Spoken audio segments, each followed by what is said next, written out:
My family called me crazy for moving away. 15 years later they saw the Fortune 500 list, with my name on it. The morning I told my family I was leaving everything, my mother cried. Not the gentle, understanding tears of a parent supporting their child's dreams. These were the tears of someone who felt like she was watching her child walk toward a cliff and being powerless to stop them. She sat at the kitchen table in our house in suburban Ohio, hands wrapped around a coffee mug she wasn't actually drinking from, and said the words that would echo in my head for years: "You're throwing your life away." I was 23 years old, fresh out of college with a degree in business administration from a respected state school. I had a job offer from a Fortune 500 company. A good job, the kind of job that people dream about. 6 figures, benefits, a clear path to management. Everything that my parents, working-class people who had sacrificed to send me to college, had hoped I would achieve. And I was walking away from it. My name is Michael and I was, by every conventional measure, crazy. The thing that made me crazy was this. I didn't want to work for someone else. I wanted to build something. I'd had an idea. A software platform that would revolutionize how small manufacturing businesses manage their supply chains and production scheduling. It was similar to other ideas in the market, except it was better. I knew it was better because I'd spent my senior year of college building a prototype, and I'd shown it to a few small manufacturers and they'd said, "Yes, this is exactly what we need." But they couldn't pay for it yet. And venture capitalists weren't interested in it yet. So there was no money. There was just an idea and a prototype and a lot of hope. My father was more measured in his response than my mother, but also more cutting. He said, "You have a job that people would kill for. You're walking away from security for a fantasy. That's not brave. That's privileged and naive." My younger sister, who was still in high school, just said, "You're losing it," and left the room. The conversation happened on a Friday night at dinner. By Saturday morning I was packing my car. My plan was to drive to Silicon Valley, to the place where people actually believed in dreams and ideas and crazy young people trying to build something from nothing. I'd saved enough money from college internships to live for maybe 6 months if I was extremely careful. I'd applied to some accelerator programs. I'd emailed every person I could find who worked in manufacturing technology and asked them if they'd be willing to grab coffee and talk about my idea. Most of them ignored me. A few responded with polite rejections. One said yes. His name was Robert Chin, and he was the VP of operations for a mid-sized manufacturing technology company. We met at a coffee shop in Palo Alto on my second week in California. I was so nervous I could barely hold my cup of coffee steady. "Tell me about your idea," he said without preamble. So I did. I showed him my prototype on my laptop. I explained the problem I was solving and why I thought my solution was better than what was currently on the market. I told him about the customers I'd talked to who wanted what I was building. I told him about my vision for scaling the company and what the market opportunity could be. He listened carefully. He asked good questions. He pointed out some problems with my approach. Then he said something that changed my life. "This is actually pretty good. Not perfect but good. Have you thought about finding a co-founder?" "I've tried," I said honestly. "I know people who are interested in the idea, but they don't want to leave their jobs. Nobody wants to take the risk." "Maybe you need to find someone who's already taken the risk," he said. "Someone who's already left a job or doesn't have much to lose. Someone who's hungry." He didn't offer to fund me. He didn't offer to help directly. But he did offer me something valuable. He took me seriously. He treated my crazy idea like it might actually be viable. And that simple gesture of taking me seriously gave me enough confidence to keep going. The next 3 years were the hardest years of my life. I lived in a shared apartment with 4 other people, paying $500 a month for a room the size of a closet. I ate ramen and rice and beans. I worked at a coffee shop at night to make enough money to pay rent and eat. During the day, I coded and refined my prototype and tried to sell it to manufacturers. Most of them weren't interested. The ones who were interested wanted features I didn't have time to build. The venture capitalists I pitched to said things like, "The market's too small, and you don't have experienced management, and why should we fund you instead of all the other people pitching us the same idea?" I called home once a month. Those conversations were painful. My mother would ask when I was coming back. My father would mention pointedly the job I'd turned down, a job I found out later had gone to a classmate who was now making good money and living in a nice apartment. My sister, now in college herself, was less judgmental but also less interested. My life seemed increasingly foreign to her. I made a mistake during that period. I got involved with a woman named Jennifer who was also trying to make it in Silicon Valley. She was doing marketing and sales for a small startup. We lived together briefly, and the relationship gave me some temporary comfort and stability. But it also distracted me from my work. And when the startup she was working for got funding and she moved into management, the gap between our ambitions and energy levels became unbridgeable. We broke up and I was alone again, living with roommates and working at night and building my dream during the day. The isolation was real. I didn't have money to go out. I didn't have time for a social life. I didn't have the security of a steady paycheck or the status that came with a good job. I was essentially a ghost, invisible to most people, barely visible to the few who knew me. I was the guy living in a room the size of a closet, the guy who worked at the coffee shop, the guy who was always talking about his startup idea that nobody had ever heard of. Around year 2, I seriously considered giving up. I'd been pitching for 18 months without landing a single dollar of funding. My prototype was functional but not elegant.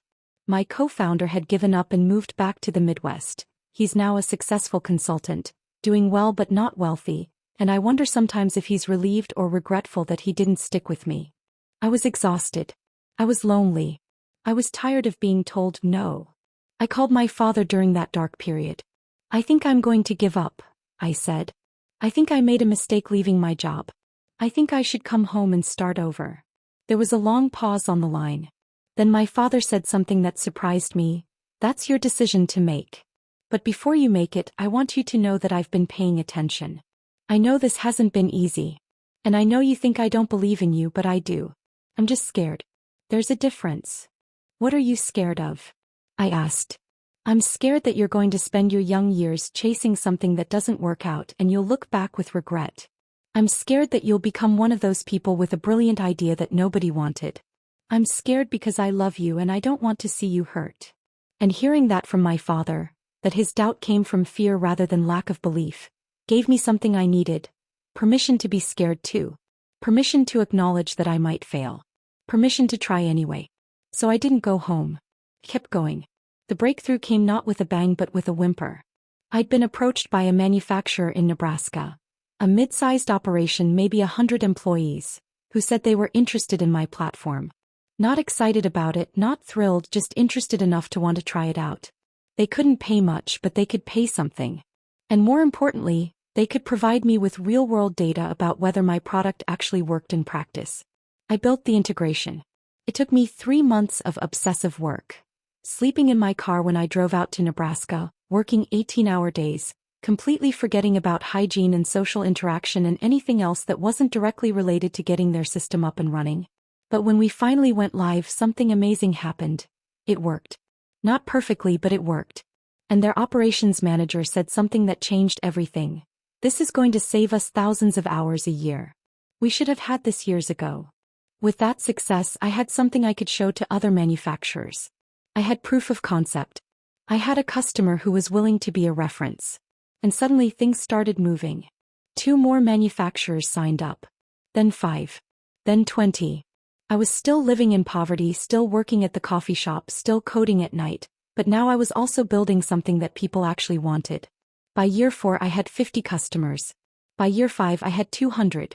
I'd hired my first employee, a brilliant engineer named Rachel who'd also been trying to make it in Silicon Valley and who believed in what I was building. By year 6 I had a team of 5, and we'd moved into a real office space in San Jose. The investors who'd rejected me 3 years earlier started calling. They wanted in. They wanted to fund my growth. They wanted equity in what I was building. Suddenly, the idea that everyone had said was impossible became something that everyone wanted to be part of. I turned most of them down. Not because I was being stubborn or because I was offended by their earlier rejection, but because I'd learned something important. Not all funding is good funding. I wanted to work with people who believed in what I was building, not people who just wanted to make money off of it. Eventually, I found an investor group that fit. People who understood the manufacturing industry, people who had contacts that could help us expand, people who believed in the vision I had for the company. We closed a series of funding round of $5 million when I was 27 years old. That money changed everything. We could hire faster. We could build better. We could actually compete against the existing players in the market. We could take risks that I'd been too afraid to take when I was bootstrapping from nothing. I called my mother the day the funding closed. We got funded, I said. $5 million. From a real venture capital firm. We're going to scale the company now. There was silence on the line. Then my mother said, "Tell me everything." So I did. I told her about the customers we'd built, about the team I'd assembled, about the vision for the company, about what I thought we could become. And as I was talking, I could hear her emotions shifting. The skepticism was giving way to understanding. The fear was giving way to something like pride. "I'm sorry," she said when I finished. "I'm sorry for doubting you. You were protecting me," I said. "I understand that now. You were scared and you were trying to keep me safe. That's not something I'm angry about anymore. Your father's been following your company for the last 2 years," she said. "He didn't tell you because he didn't want to jinx it. But he's been reading about you in industry publications. He's been telling people about you at work. He's been proud of you for a long time. He just had a hard time showing it." I called my father right after that. And he confirmed what my mother had said. He'd been paying attention. He'd been proud. He'd been scared. And he'd been hoping the whole time that I'd prove him wrong about his doubts. "I'm sorry I said you were naive and privileged," he said. "You weren't. You were brave.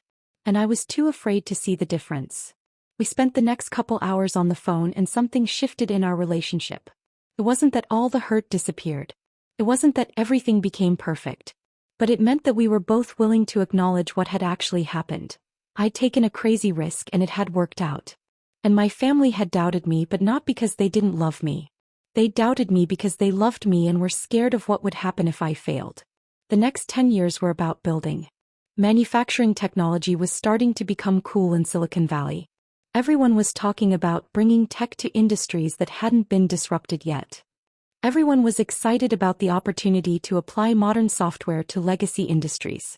And my company, which I'd named ProManufacture, was perfectly positioned to take advantage of that moment. We closed Series B funding when I was 29. Series C when I was 31. By the time I was 35, we'd grown from a 5-person team to 200 people spread across offices in San Jose, New York, and London. We had over 5,000 customers. We were processing data on millions of manufacturing operations every single day. And then, when I was 36 years old, I got the call that every startup founder dreams of and fears in equal measure: an acquisition offer.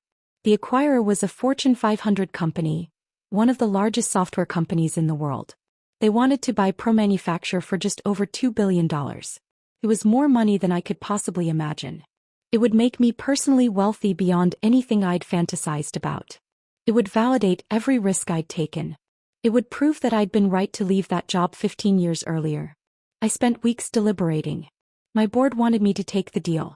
The investors wanted me to take the deal. They'd all made incredibly profitable investments and they wanted to cash out. But I was reluctant. I'd built something that I loved. I loved the team. I loved the mission. I loved the fact that every day we were helping manufacturers work more efficiently, which meant they could keep jobs in America instead of outsourcing them overseas. If we were acquired, that would probably change. We'd become a division of a massive corporation. The decisions would be made by committee. The mission would probably get diluted. The thing I'd built would become something else. But I also knew that I couldn't grow the company the way I wanted to without massive capital. And I knew that if I didn't take this deal, someone else would come along and put us out of business. And I knew that my investors had taken a real risk on me, and they deserved to be rewarded. So I took the deal. The announcement came out on a Tuesday morning. ProManufacture was being acquired by Henderson Software Corporation for $2.02 billion. The headline in TechCrunch said, "Manufacturing platform ProManufacture exits with $2 billion acquisition." I became overnight a wealthy person. My share of the company, roughly 35% after all the dilution from fundraising, was worth about $700 million. There were taxes and other complications that reduced that significantly, but even after everything, I had more money than I could spend in multiple lifetimes. 3 months after the acquisition closed, I was sitting at my desk at Henderson Software, in my new role as VP of Manufacturing Operations, when my assistant knocked on my door. "Your mom's on the phone," she said. "She says it's important." I picked up the phone wondering what was wrong. My mom didn't usually call me at work. Have you seen the Fortune 500 list? She asked without preamble. Not yet, I said. Why? Your name is on it, she said, and I could hear the shock and awe in her voice. You're on the Fortune 500. You're one of the 500 richest people in America. I didn't believe her. I had to go look it up myself. But it was true. Somewhere in the recalculation of wealth that happened after the acquisition, I'd crossed the threshold into the kind of wealth that gets you on official lists. I was wealthy enough that it was public information. I was wealthy enough that strangers would look at that list and see my name and probably assume that I was the kind of person who'd always been wealthy, always been destined for success. The Fortune 500 list is a strange thing. It's not a measure of how hard you worked or how many people you helped or how much you contributed to society. It's just a measure of how much money you have. But it's a symbol, and symbols matter. What hit me most about being on the Fortune 500 list was how much it validated the crazy choice I'd made 15 years earlier. Not that I needed validation anymore.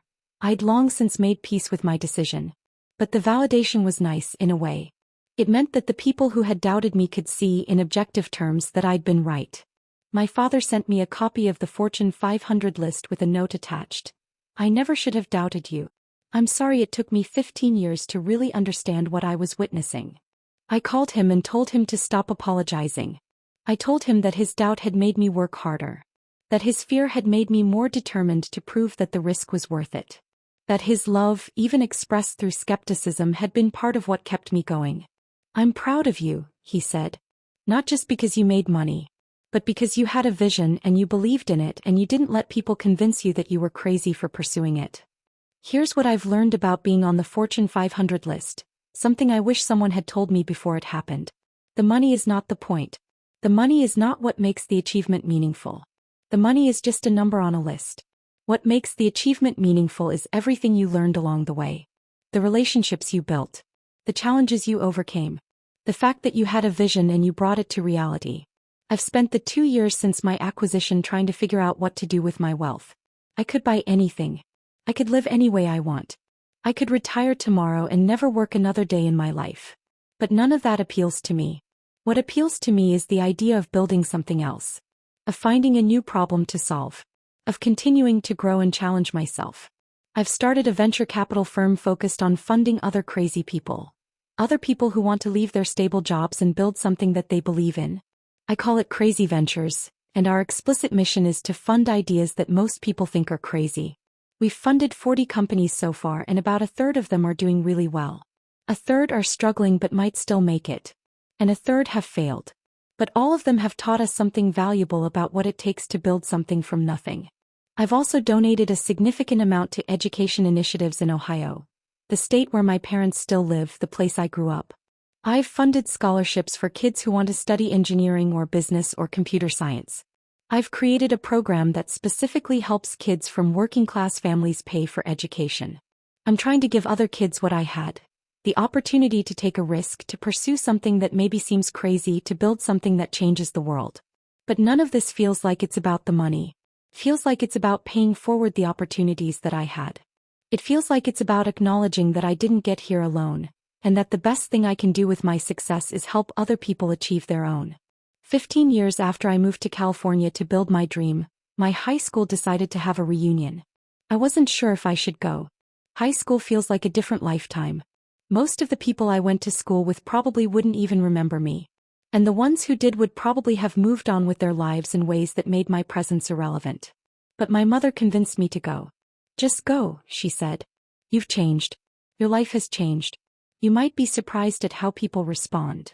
So I went back to the auditorium of my high school in suburban Ohio. And it was strange walking into that space after so many years. It was smaller than I remembered. The trophy cases seemed quaint. The whole place had a feeling of stepping back in time. People recognized me. But not because they remembered me from school.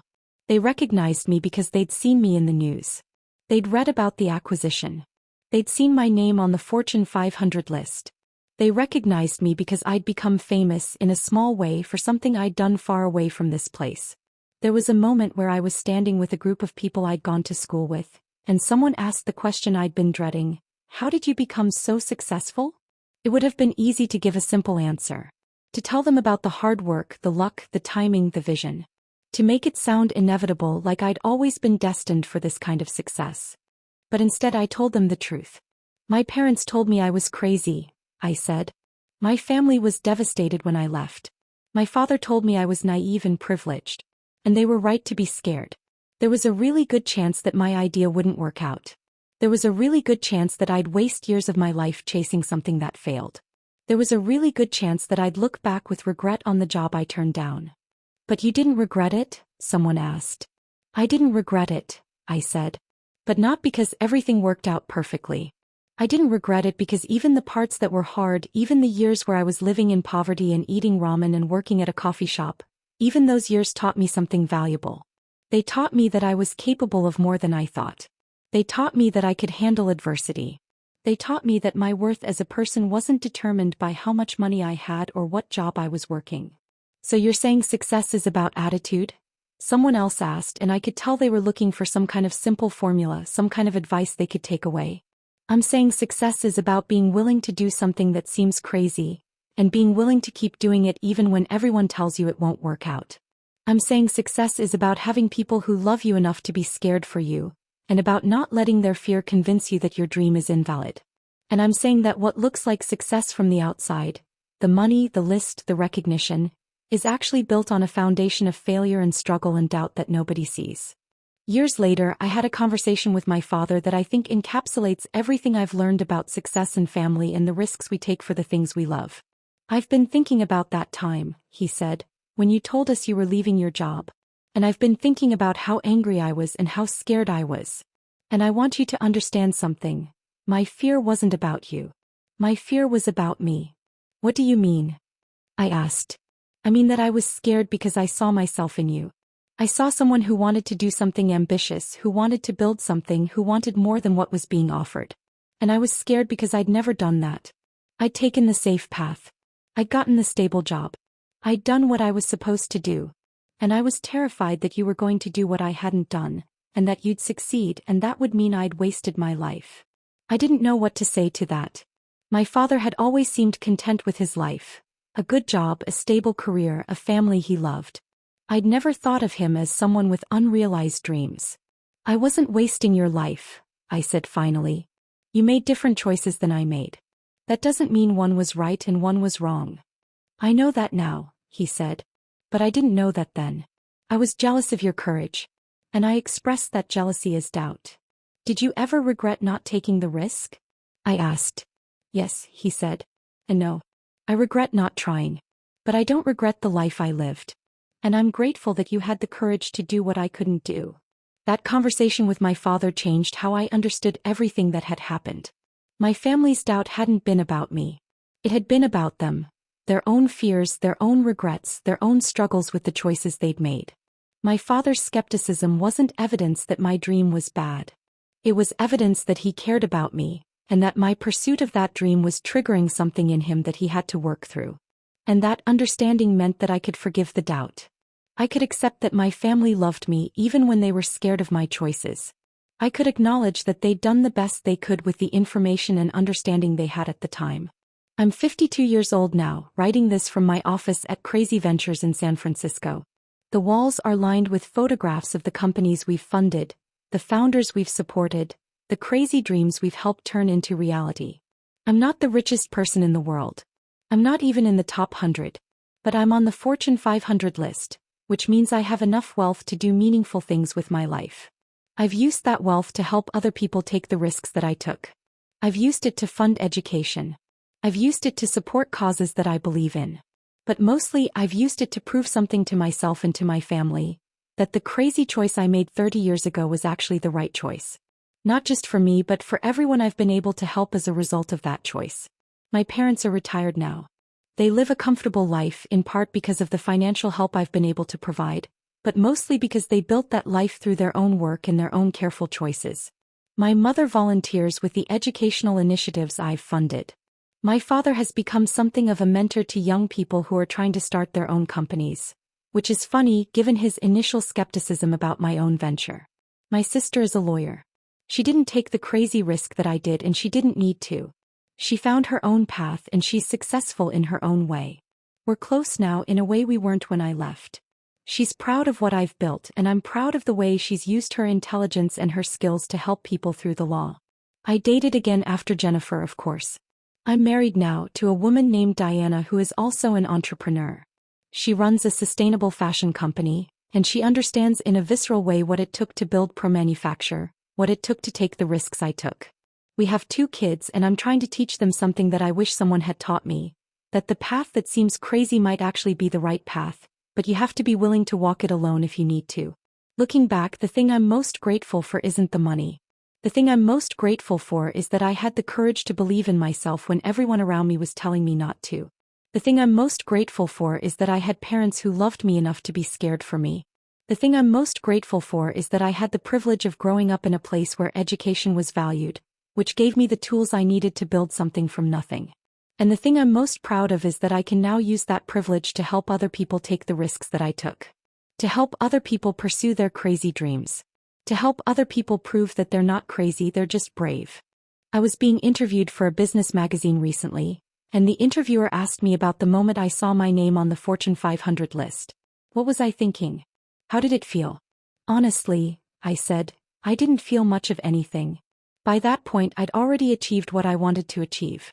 I'd built something that helped people. I'd created jobs. I'd proven my concept. The wealth was just a number. But surely it must have felt validating, the interviewer pressed. Surely it must have felt good to be recognized? It was nice, I acknowledged.